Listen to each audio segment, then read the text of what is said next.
سورة النحل کی آیت نمبر 72۔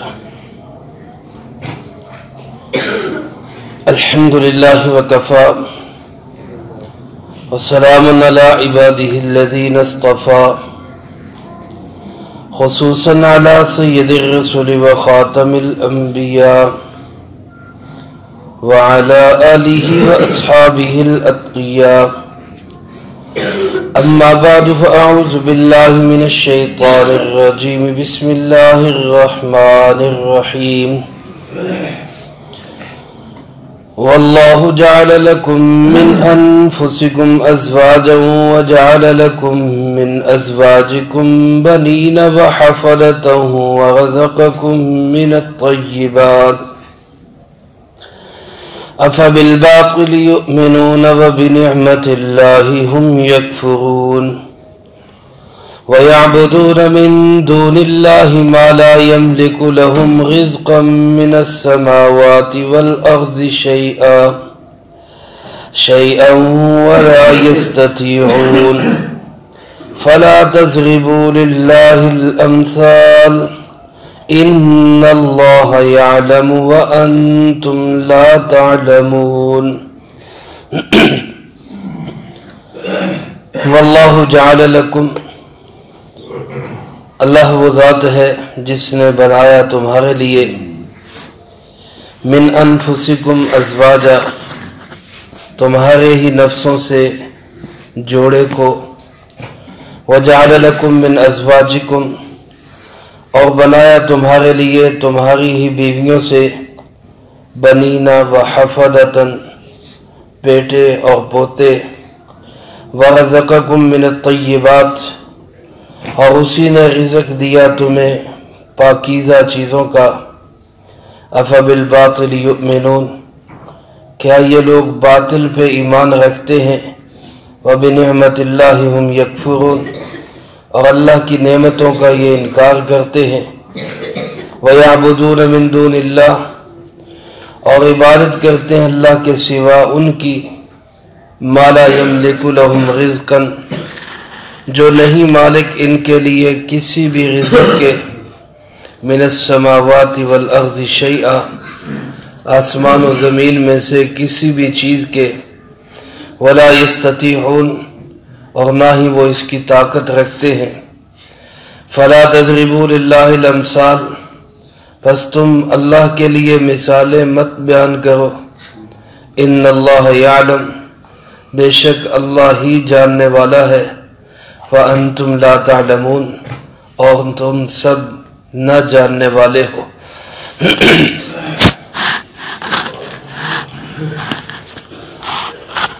اللہ رب العزت نے اپنی قدرت کے دلائل کو بطور توحید کے دلیل کے پیش فرمایا ہے۔ بہت ساری چیزیں آپ سنتے آئے، انسان کے باہر کی چیزیں، آسمان و زمین کی مخلوقات، اسی طرح جانوروں کو، مویشیوں کو، دودھ کو اور شہد کو، بہت ساری کثیر چیزوں کو اللہ پاک نے بطور اپنی قدرت کے دلیل کے طور پر پیش کیا ہے۔ اس آیت مبارکہ میں اللہ رب العزت نے خود انسان کی اپنی ذاتی زندگی جو ہے اس میں سے چند نعمتوں کا ذکر کیا۔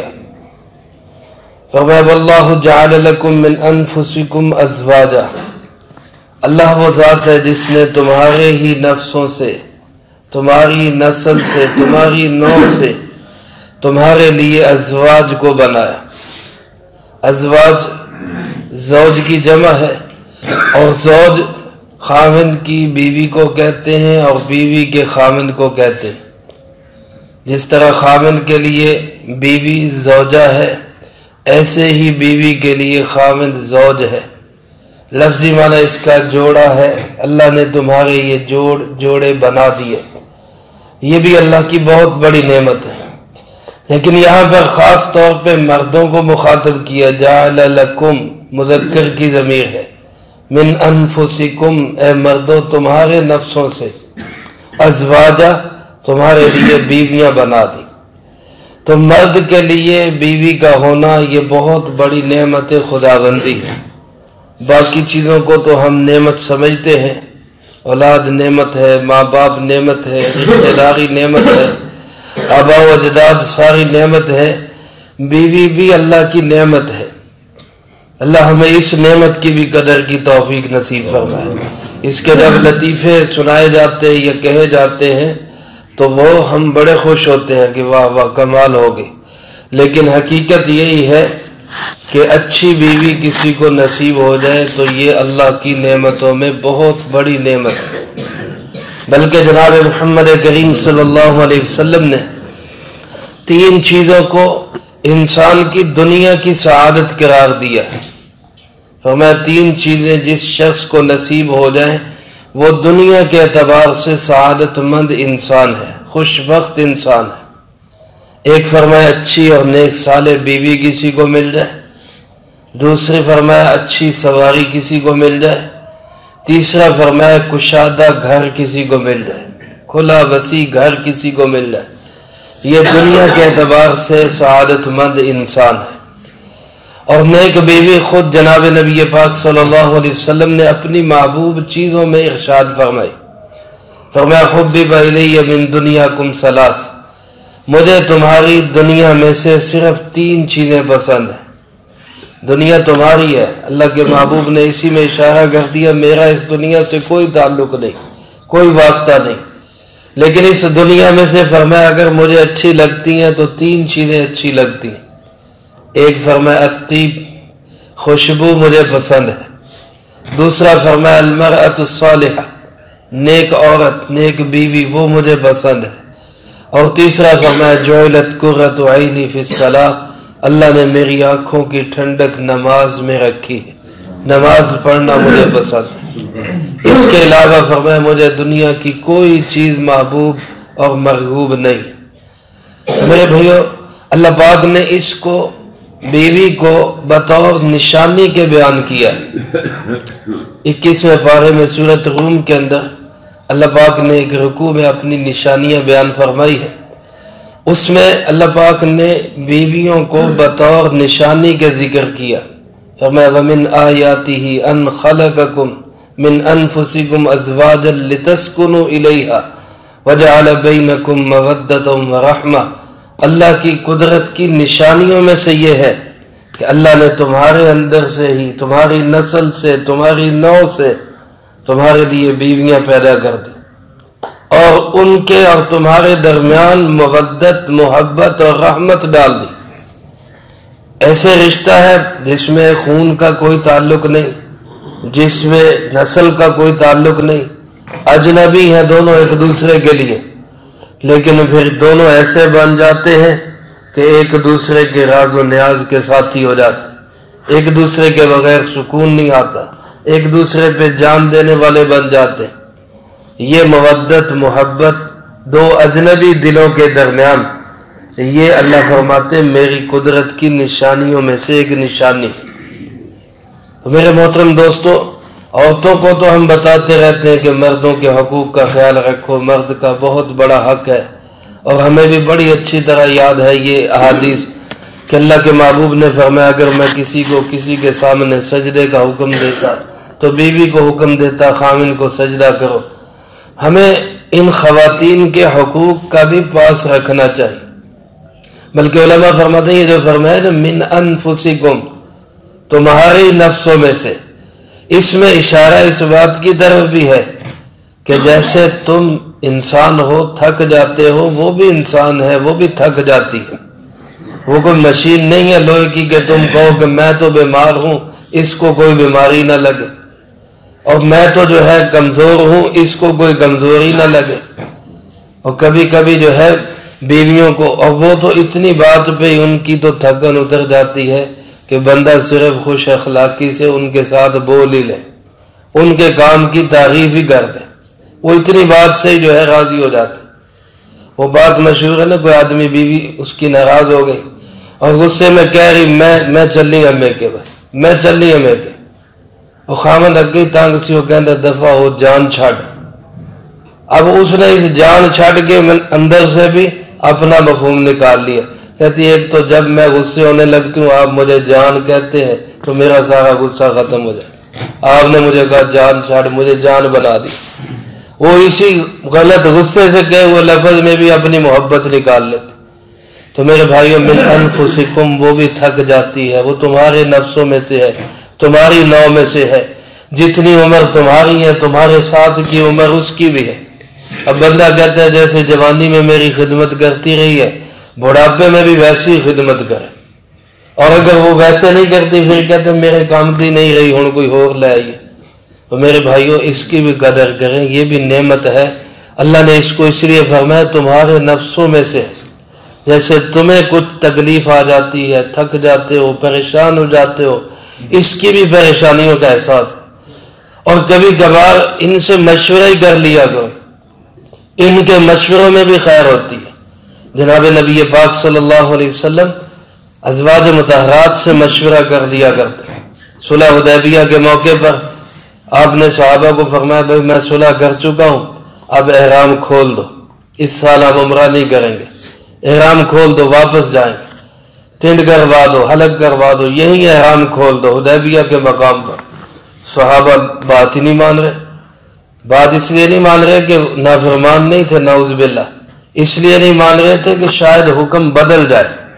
ابھی آپ نے فرمایا شاید آپ اس کے بعد حکم بدل جائے، عمل نہیں ہو رہا۔ آپ پریشانی کے عالم میں گھر تشریف لائے، خیمے میں جو خیمہ لگا ہوا تھا اس میں آپ آئے۔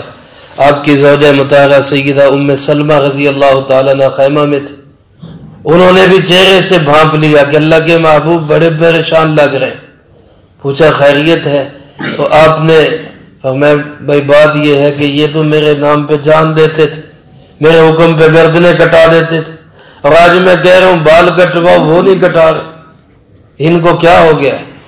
تو ام سلمہ رضی اللہ تعالیٰ نے کہا اللہ کے محبوب میں مشورہ دیتے ہوں، میرا مشورہ یہ ہے کہ آپ خود اپنا حلق کروائیں، پھر دیکھیں یہ کیسے آپ کے جانثار آپ کو دیکھ کے کیسے یہ اپنے حلق کرواتے۔ چنانچہ آپ صلی اللہ علیہ وسلم باہر تشریف لائے، بیگم کے مشورے پہ عمل ہو رہا ہے، اور ہم کہتے ہیں بیوی نے تھلے لگا، بیوی نے گل مان لی، تھلے لگا۔ جناب نبی پاک صلی اللہ علیہ وسلم نے بیوی کے مشورے پہ عمل کیا، حلق کروایا۔ آپ کو دیکھ کے صحابہ لائنوں میں بیٹھ گئے، سب نے حلق کروا دی۔ تو میرے محترم دوستو، اللہ پاک نے یہ ایک بہت بڑی نعمت ہمیں عطا کی، اس کی بھی ہم قدر کریں، اور چلو کسی اور کام کے لیے قدر نہ کریں، اسی لیے ہی قدر کر لیں کہ اللہ نے فرمایا کہ اگر تم میری نعمت کا شکر ادا کرو گے تو میں نعمت کو بڑھا دوں گا، اسی لیے اس کی نعمت کی قدر کر لو کہ شاید اسی طرح ہی بڑھ جائے۔ تو بہرحال اللہ پاک فرماتے ہیں من انفسکم، تمہارے نفسوں سے میں نے ازواج بنائے، اور فرمایا وجعل لکم من ازواجکم، اور پھر تمہاری بیویوں سے بنین و حفدہ، بیٹے اور پوتے بنائے۔ یہاں پہ بھی علماء فرماتے ہیں کہ بیٹا اور پوتا یہ تو خامد اور بیوی دونوں سے پیدا ہوتا ہے، لیکن خاص طور پہ اللہ نے من ازواجکم بیویوں کا فرمایا، بیویوں سے بیٹے عطا کیے، کیونکہ ساری مشقت اولاد کے جنم کی وہ تو بیوی اٹھاتی ہے، مرد تو کوئی مشقت نہیں اٹھاتا، اولاد کی پیدائش کی ساری مشقت عورت نے اٹھانی ہوتی، اسی لیے عورت کا حق یعنی ماں کا حق بھی جناب نبی پاک صلی اللہ علیہ وسلم نے باپ سے زیادہ رکھا۔ ایک صحابی نے پوچھا اللہ کے محبوب میرے حسن اخلاق کا سب سے زیادہ حقدار کون ہے؟ آپ نے فرمایا تمہاری ماں ہے۔ پھر پوچھا پھر کون ہے؟ آپ نے فرمایا پھر ماں ہے۔ پھر پوچھا پھر کون ہے؟ آپ نے تیسری دفعہ بھی فرمایا تمہاری ماں ہے۔ چوتھی دفعہ پوچھا تو پھر فرمایا ہاں تمہارے باپ کا بھی حق ہے۔ تو باپ کا ایک دفعہ اور ماں کا 3 دفعہ حق فرمایا۔ علماء فرماتے ہیں ادب و احترام باپ کا زیادہ ہونا چاہیے، محبت اور خدمت ماں سے زیادہ ہونی چاہیے۔ تو اللہ نے یہاں پہ بیویوں سے فرمایا تمہیں بیٹے دیے، بنینا، بیٹے بھی بہت بڑی نعمت، اولاد بھی بہت بڑی نعمت، بیٹیاں بھی بہت بڑی نعمت۔ یہ نعمت ایسی ہے جس سے انسان کا نام بھی باقی رہتا ہے، نسل بھی باقی رہتی ہے۔ اور میرے بھائیو اسلام کے اندر نکاح کا اصل مقصد بقائے نسل انسانی ہے۔ نکاح جو ہے یہ محض جذبات کی تسکین کے لیے نہیں، بلکہ یہ جو ہے نسل انسانی کی بقا کا ذریعہ ہے۔ اس لیے آج یورپ میں اور ہمارے ہاں اسلامی تہذیب میں، مغربی تہذیب میں اور اسلامی تہذیب میں یہ ایک بہت بڑا فرق ہے۔ وہ نکاح کو محض جو ہے وہ جذبات کی تسکین کا ذریعہ سمجھتے، اس لیے وہ کہتے ہیں نکاح ہو جائے یا فرینڈشپ ہو جائے کوئی مسئلہ نہیں، مسئلہ تو اپنے جذبات پورے کرنے۔ جبکہ اسلام کہتا ہے کہ یہ صرف جذبات کی تسکین کا ذریعہ نہیں، نسل انسانی کی بقا اور پاکیزگی کا ذریعہ ہے۔ اس لیے پاک صاف ستھری نسل وہ تبھی پیدا ہو سکتی ہے جب خاندانی نظام مضبوط ہو۔ تو اللہ فرماتے ہم نے تمہیں بیٹے پوتے دیے۔ علماء فرماتے حفدہ کا معنی پوتے بھی ہے، اور حفدہ کا اصلی معنی جو ہے لغوی معنی وہ ہے خدمت گار۔ اس لیے بعض علماء نے یہ لکھا ہے کہ یہاں بنین و حفدہ کا معنی یہ کہ ہم نے تمہیں بیٹے دیے اور خدمت گار دیے۔ اس میں اشارہ اس بات کی طرف ہے کہ اولاد ایسی ہونی چاہیے جو ماں باپ کی خدمت گار ہو، ایسے خدمت کرے جیسے غلام اور نوکر خدمت کرتے، ان سے بڑھ کر خدمت کرے۔ تو اولاد کی خوبی یہی ہے کہ وہ ماں باپ کے بڑھاپے کا سہارا بنے، ان کی خدمت کرے۔ یہ فرمایا بنین و حفدہ۔ اور بعض علماء فرماتے حفدہ سے مراد پوتا ہے، اور یہاں بھی ذکر پوتے کا اس لیے کہ نسل انسانی کی بقا نکاح ہی کے ذریعے اولاد ملی، پھر اولاد کی اولاد ملی تو انسان کی نسل باقی رہتی۔ اور اس کے بعد اللہ پاک فرماتے ہیں وَرَزَقَكُم مِّنَ الطَّيِّبَاتِ، اللہ نے تمہیں پاکیزہ چیزوں کا رزق عطا فرمایا۔ اس میں علماء فرماتے صرف کھانے پینے کی چیزیں نہیں، بلکہ اولاد، پاکیزہ اولاد، یہ بھی اللہ کی نعمت ہے۔ اسی طرح ماں باپ، یہ بھی اللہ کی نعمت ہے۔ ازواج کا رشتہ، یہ بھی اللہ کی نعمت ہے۔ دنیا جہان میں جتنی پاکیزہ چیزیں ہیں سب کی سب اللہ نے انسان کو عطا فرمائی۔ اچھا عہدہ مل جانا، اچھی عزت مل جانا، اچھا نام ہو جانا، یہ سب طیبات میں داخل ہے اور سب اللہ کی نعمت ہے۔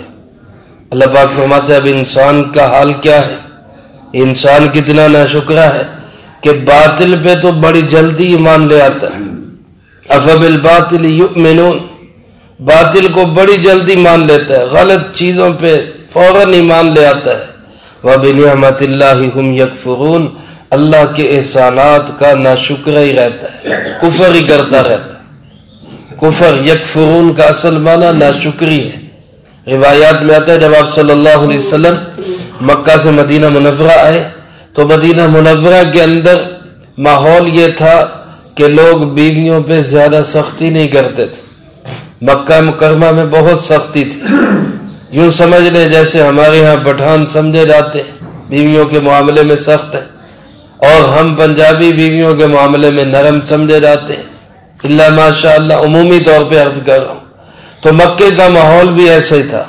آپ مدینہ منورہ میں تشریف لائے، آپ نے بیویوں کے اس قدر حقوق بیان کیے، کچھ ماحول سے متاثر ہوئی کہ مدینہ منورہ میں آ کے مکہ مکرمہ والی بھی وہ بھی شعر ہو گئی، وہ بھی آگے صحابہ کے آگے بات کرنے لگی، اور وہ مکے والا ماحول بدل گیا۔ حضرت عمر رضی اللہ تعالیٰ نے ایک دفعہ عرض بھی کی اللہ کے محبوب، آپ کا ارشاد سر آنکھوں پہ، ہم آپ کی باتوں پہ عمل کرتے ہیں، ان کا خیال رکھتے ہیں، لحاظ کرتے ہیں، لیکن یہ بڑی شعر ہو گئی ہیں، یہ اب آگے سے سر اٹھانے لگ گئی ہیں، بولنے لگ گئی ہیں۔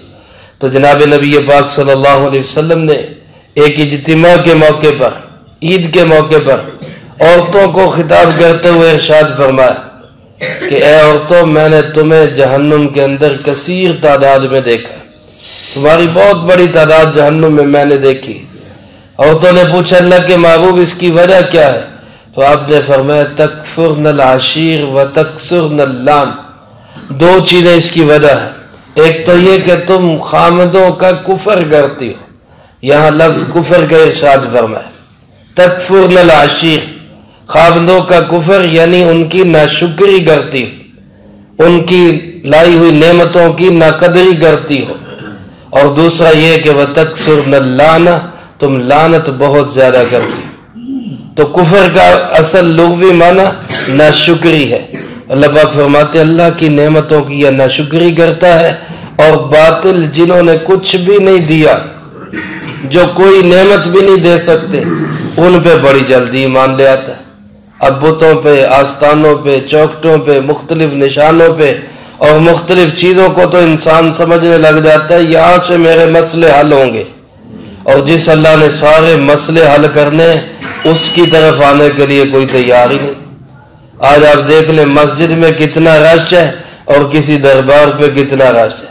اب درباروں پہ رش کیوں ہوتا ہے؟ مسئلے حل کروانے کے لیے۔ درگاہوں پہ رش کیوں ہوتا ہے؟ کہ جی مسئلے حل ہو جائیں، حالانکہ مسئلے کس نے حل کرنے ہیں؟ تو اللہ نے۔ تو سب سے بڑا دربار تو یہ ہے، یہاں پہ کون آنے کے لیے تیار ہے؟ اللہ پاک فرماتے ہیں یہ باطل پہ ایمان رکھتے ہیں اور جو اللہ کی سچی حقیقی نعمتیں ہیں ان کا انکار کر دیتے ہیں۔ اور فرمایا وَيَعْبُدُونَ مِن دُونِ اللَّهِ، اللہ کو چھوڑ کے ان کی عبادت کرتے ہیں مَا لَا يَمْلِكُ لَهُمْ رِزْقًا مِنَ السَّمَاوَاتِ وَالْأَرْضِ، جو آسمان و زمین میں رزق کی شیئاً کسی چیز کے بھی مالک نہیں، کسی چیز کی بھی ملکیت ان کے پاس نہیں۔ ساری کائنات، آسمان و زمین کے سارے خزانوں کا مالک حقیقی صرف اور صرف کون ہے؟ اللہ۔ تو جو کسی چیز کے مالک نہیں ان کی عبادت کرتے ہیں، اور مالک ہے بھی نہیں، ولا یستطیعون، مستقبل میں بھی کبھی مالک بن بھی نہیں سکتے۔ چلو کبھی ہو کہ یار کسی وقت اقتدار ان کے پاس آئے گا، لہذا اب ان کے جو ہے غلامی کر لیں، ان کی عبادت کر لیں۔ اللہ فرماتے آسمان و زمین کا اقتدار ہمیشہ میرے ہاتھ میں رہے گا، کوئی مالک نہیں، نہ ہے نہ ہو سکتا ہے۔ تو پھر اللہ کو چھوڑ کے ان کی عبادت کیوں کرتے؟ پھر بعض لوگ مثالیں دیتے کہ جی دیکھو جیسے دنیا میں بادشاہ ہوتا ہے، اکیلا بادشاہ کوئی کام نہیں کر سکتا، اس نے آگے وزیر رکھے ہوتے ہیں، وزیر نے آگے اپنے مشیر رکھے ہوتے ہیں، آگے افسران ہوتے ہیں، اس طرح پورا سسٹم چلتا ہے۔ تو اکیلا اللہ بھی کچھ نہیں کر سکتا، اس نے بھی آگے بہت سارے رکھے ہوں گے، اس لیے ان کو بھی راضی کرو۔ اللہ فرماتے خبردار فلا تضربوا للہ الامثال، اللہ کے لیے مثالیں مت بیان کرو، تمہیں کوئی حق نہیں کہ تم اللہ کے لیے مثالیں بیان کرو۔ وَلِلَّهِ الْمَثَلُ الْأَعْلَى، اللہ کی مثال بہت بلند ہے۔ تم دنیا کے بادشاہوں سے اللہ کی مثالیں دیتے، ان کی کیا حیثیت اور حقیقت اللہ کے مقابلے میں؟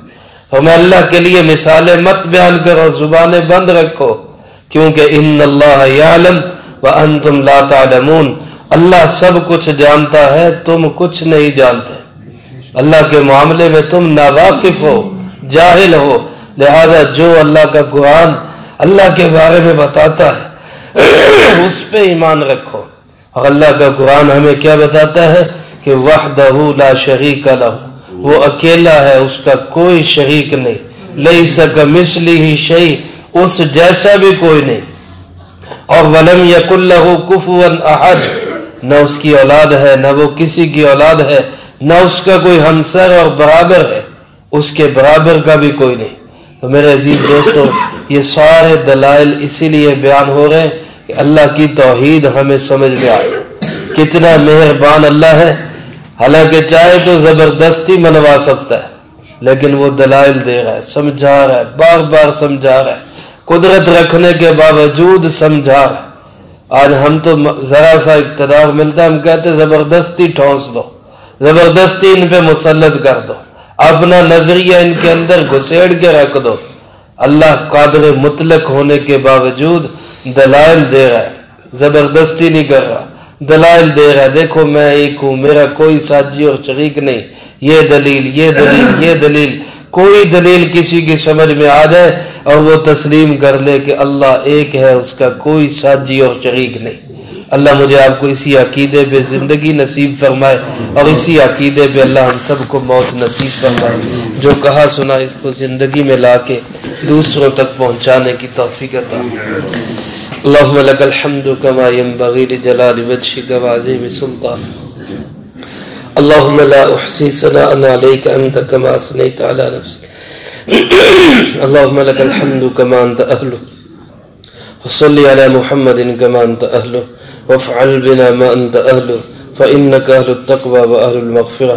اللهم ربنا ظلمنا أنفسنا وإن لم تغفر لنا وترحمنا لنكونن من الخاسرين ربنا هب لنا من أزواجنا وذرياتنا قرة أعين واجعلنا للمتقين إماما اللهم احسن عاقبتنا في الأمور كلها وأجرنا من خزي الدنيا وعذاب الآخرة اللهم إنا نجعلك في نحورهم ونعوذ بك من شرورهم اللهم استر عوراتنا وآمن روعاتنا اللهم اكفنا بحلالك عن حرامك وأغننا بفضلك عمن سواك رب ارحمهما كما ربياني صغيرا ربنا تقبل منا إنك أنت السميع العليم وتب علينا إنك أنت التواب الرحيم صلى الله على النبي الكريم وعلى آله وأصحابه أجمعين برحمتك يا أرحم